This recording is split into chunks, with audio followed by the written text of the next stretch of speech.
Assalamualaikum warahmatullahi wabarakatuh. Saya Pak Iqbalur Rahman dengan NIM 09021382025119 akan menjelaskan tentang review jurnal yang saya buat untuk memenuhi tugas akhir UAS Kecerdasan Buatan. Yang pertama adalah logika fuzzy. Logika fuzzy atau dalam istilah bahasa Inggris disebut fuzzy logic merupakan bentuk logika bernilai banyak yang memiliki nilai kebenaran variabel dalam bilangan real antara 0 dan 1. Dalam sistem AI, logika fuzzy digunakan untuk meniru penalaran dan kognisi manusia. Logika fuzzy merupakan pengembangan dari logika biner. Logika biner hanya memiliki dua nilai kebenaran, yaitu 0 atau 1. Logika fuzzy memasukkan 0 dan 1 sebagai nilai kebenaran ekstrim, tetapi dengan berbagai tingkat kebenaran menengah. Logika fuzzy dikembangkan berdasarkan bahasa manusia. Tujuannya untuk menjembatani bahasa mesin yang presisi dengan bahasa manusia yang menekankan pada makna atau arti. Logika fuzzy umumnya diterapkan pada masalah-masalah yang mengandung unsur ketidakpastian, ketidaktepatan, noisy, dan lain-lain. Di dalam logika fuzzy ada knowledge base, dan knowledge base itu terdiri dari 4 bagian. Yang pertama adalah rule base, yaitu berisi semua aturan dan kondisi if else untuk mengontrol pengambilan keputusan. Yang kedua adalah fuzzification. Fuzzification adalah komponen kedua dalam arsitektur logika fuzzy, berguna untuk membantu mengubah input. Komponen ini membantu dalam mengonversi angka ekstrim ke himpunan fuzzy. Yang ketiga adalah inference engine. Komponen ini membantu dalam menentukan tingkat kecocokan antara input fuzzy dan aturan fuzzy. Berdasarkan presentase itu diputuskan aturan mana yang perlu diterapkan. Setelah itu, untuk mengembangkan tindakan kontrol, aturan yang diterapkan digabungkan. Yang keempat adalah defuzzifikasi. Modul ini adalah kebalikan dari proses fuzzification. Di sini nilai fuzzy diubah menjadi nilai ekstrim melalui pemetaan atau mapping. Metode yang digunakan untuk defuzzifikasi ini adalah metode rata-rata dan metode titik tengah yang digunakan untuk membantu pengambilan keputusan yang tepat. Di dalam logika fuzzy ada metode Mamdani, yaitu metode yang dikenal sebagai metode Max Bin. Metode ini diperkenalkan oleh Ibrahim Mamdani pada tahun 1975. Untuk mendapatkan output, diperlukan 4 tahapan, yaitu pembentukan himpunan fuzzy, aplikasi fungsi aplikasi, dan komposisi aturan. Berikut adalah review jurnal logika samar tentang penerapan logika fuzzy pada sistem peringatan jarak aman sepeda motor berbasis microcontroller. Objek penelitian. Objek penelitian dalam jurnal ini meliputi sistem fuzzy pada laju sepeda motor, sensor ultrasonik untuk mengukur jarak terhadap objek, dan aplikasi Arduino Uno sebagai data acuan keluaran fuzzy untuk embedded sistem microcontroller. Langkah penelitian. Berdasarkan gambar 1, apabila saklar dihidupkan, maka sistem akan bekerja, dan ketika adanya objek yang terdeteksi oleh sensor ultrasonik dengan rentang jarak maksimal 300 cm, maka akan menghasilkan keluaran berupa bunyi buzzer, tampilan LCD, dan notifikasi LED yang dikendalikan oleh microcontroller. Dan berikut adalah gambar dari algoritma fuzzy yang akan diterapkan di penelitian ini. Pada gambar ini, apabila saklar hidup, maka terjadi proses berulang dalam menentukan jarak selama sensor ultrasonik mendeteksi objek yang ada di sekitar. Dan sistem tidak akan jalan apabila saklar dalam posisi mati.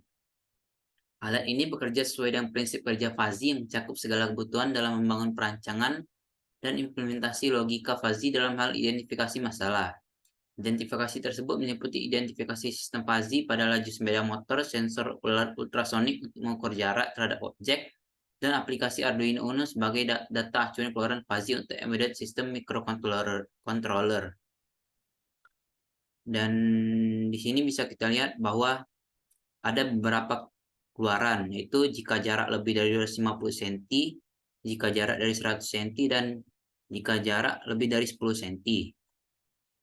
Knowledge base yang dipakai dalam metode ini dalam penelitian ini adalah metode inferensi Mamdani. Sistem inferensi fuzzy Mamdani diusulkan oleh Ebbasim Mamdani pada tahun 1977.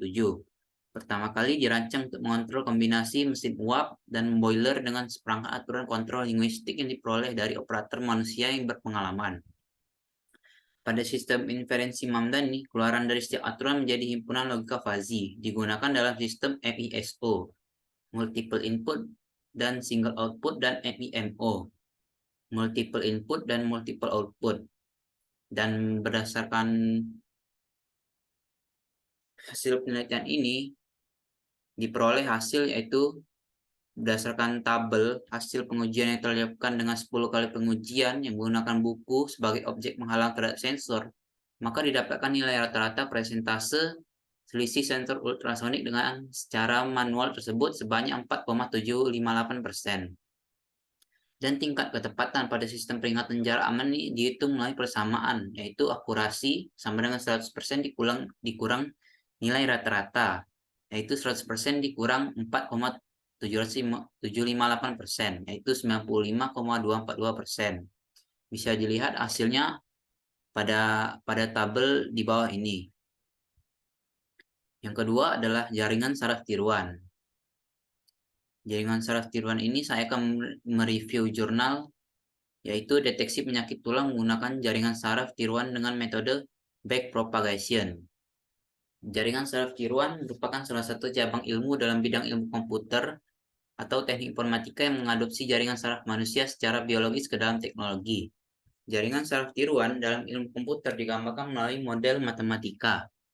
Terdapat beberapa istilah utama dalam jaringan saraf tiruan, yaitu neuron, unit pemroses informasi. Yang kedua, bobot, indikator yang dimiliki penghubung neuron yang akan memperkuat atau memperlemah sinyal. Yang ketiga adalah fungsi aktivasi atau fungsi matematika yang menentukan output neuron. Yang keempat, batas ambang, variabel pembanding dalam menentukan besarnya output. Yang kelima adalah arsitektur jaringan, yaitu pola hubungan antar neuron. Model dan prinsip dasar dari jaringan saraf tiruan secara umum dibagi menjadi dua, yaitu jaringan layer tunggal atau single layer network. Yang kedua adalah jaringan layer jamak atau multi layer network. Di sini di jurnal ini menggunakan metode backpropagation, di mana metode backpropagation merupakan salah satu bagian dari neural network. Backpropagation merupakan metode pelatihan supervised learning dalam artian mempunyai target yang akan dicari.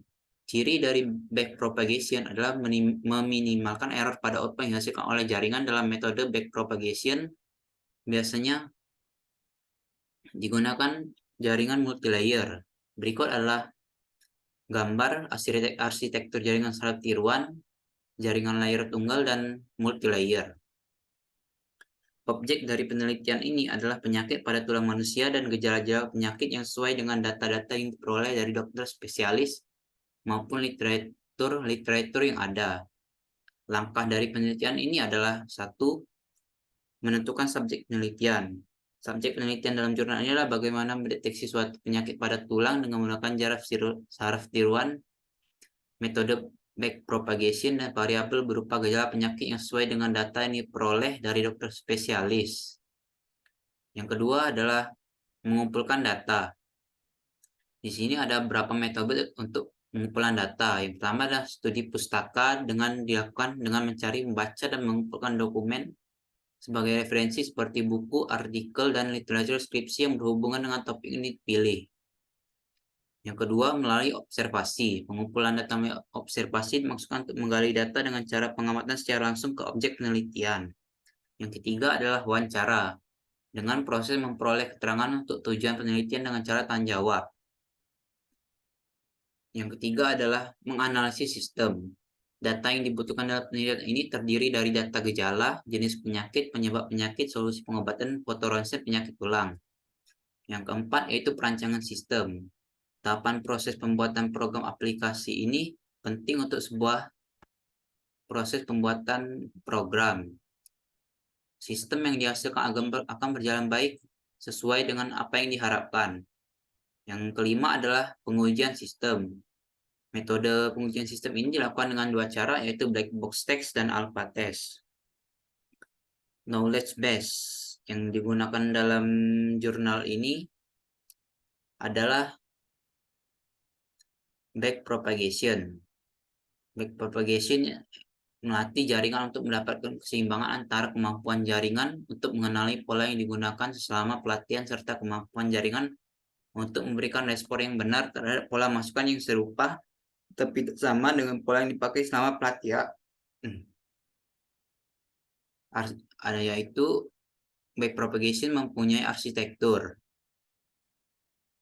Di dalam backpropagation ada banyak lapisan, yaitu lapisan input yang terdiri dari neuron atau unit input, mulai dari input 1 sampai unit input n. Yang kedua, lapisan tersembunyi minimal 1. Lapisan tersembunyi terdiri dari unit-unit tersembunyi 1 sampai unit tersembunyi p. Yang terakhir adalah lapisan output. Lapisan output terdiri dari unit-unit output mulai dari unit output 1 sampai unit output mn pm. Masing-masing adalah bilang integer sembarangan menurut arsitektur jaringan syarat tiruan. Dan ini adalah gambar dari arsitektur backpropagation. Dan ini adalah tahap dari algoritma backpropagation. Yang pertama adalah inisialisasi bobot. Ambil bobot awal dengan nilai random yang cukup kecil. Yang kedua adalah kerjakan langkah-langkah berikut selama kondisi berhenti sebelum terpenuhi. Tiap pasangan elemen yang akan dilakukan pembelajaran, kerjakan. Hasil dari penelitian ini adalah yang pertama, jaringan syarat tiruan telah mampu melakukan diagnosa sesuai data yang dimasukkan dan juga sesuai hasil belajar jaringan terhadap data pelatihan yang diberikan. Yang kedua adalah algoritma backpropagation yang dipakai untuk penyesuaian bobot dapat merespon data pelatihan dengan baik ditandai dengan akurasi jaringan yang dihasilkan semuanya hampir sama. Yang ketiga adalah berdasarkan pelatihan yang dilakukan, maka aplikasi jaringan syarat tiruan yang terbentuk dapat mengenali pola yang ada dengan baik yang terdiri dari kalimat yang ditentukan 0,05. Variasi nilai alfa yaitu 0,1, 0,3, 0,6, 0,9. Jumlah neuron hidden layer ada 42 buah. Fungsi aktivasi yang dipakai adalah fungsi log-seq atau sigmoid biner, dan metode pelatihan yang dipakai adalah metode trial dan error. Hasil akurasi kebenaran pengujian aplikasi ini adalah 90% dengan learning rate sama dengan 0,1 dan 42 neuron hidden. Yang kelima, aplikasi yang dibuat telah mampu digunakan untuk pengenalan pola penyakit tulang serta dapat memberikan solusi yang cukup akurat dari hasil diagnosa sesuai dengan hasil pelatihan. Hasil dari diagnosa mampu menghasilkan informasi yang dapat dijadikan alternatif pengobatan dan konsultasi tentang penyakit tulang. Dan yang terakhir adalah sistem pakar. Di sini saya mereview jurnal tentang sistem pakar berbasis mobile untuk diagnosis penyakit ginjal menggunakan metode forward chaining.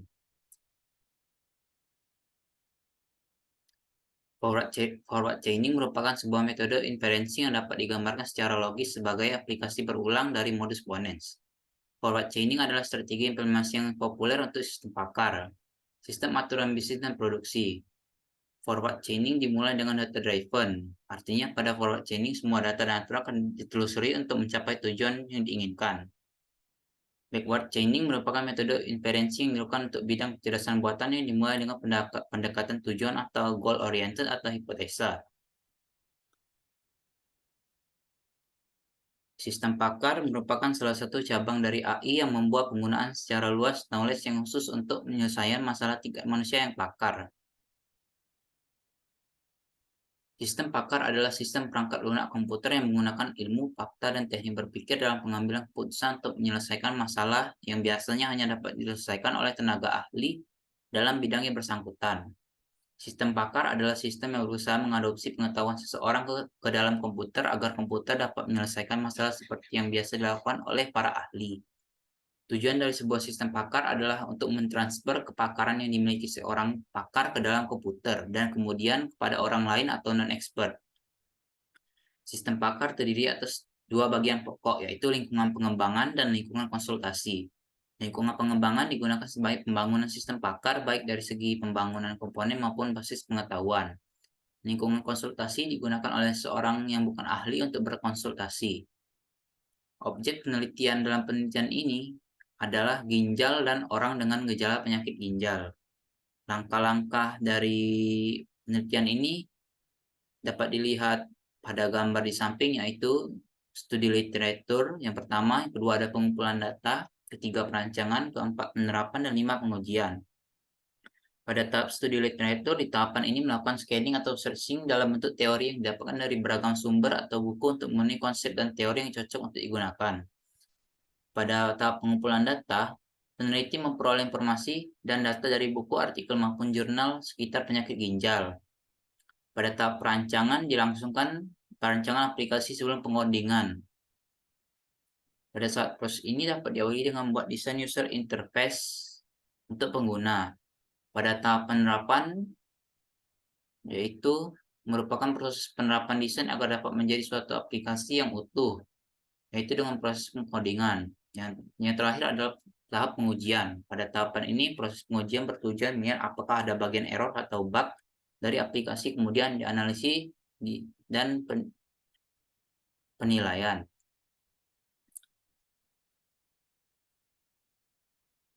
Metode yang digunakan dalam penelitian ini yaitu metode forward chaining. Forward chaining diawali dengan memproses informasi yang ada, kemudian mencocokkan kenyataan yang ada pada if dari ketentuan rules if then. Metode ini mencari ketentuan implementasi hingga menciptakan antecedensi yang benar. Setelah ketentuan ini ditemukan, mesin keputusan bisa menarik kesimpulan ataupun hasil. Jika bagian premis dipenuhi, sehingga bagian konklusi mendapatkan yang benar, bagian premis dalam syarat pembuatan bisa terdapat lebih dari satu asumsi yang dihubungkan dengan aparatur logika N maupun OR.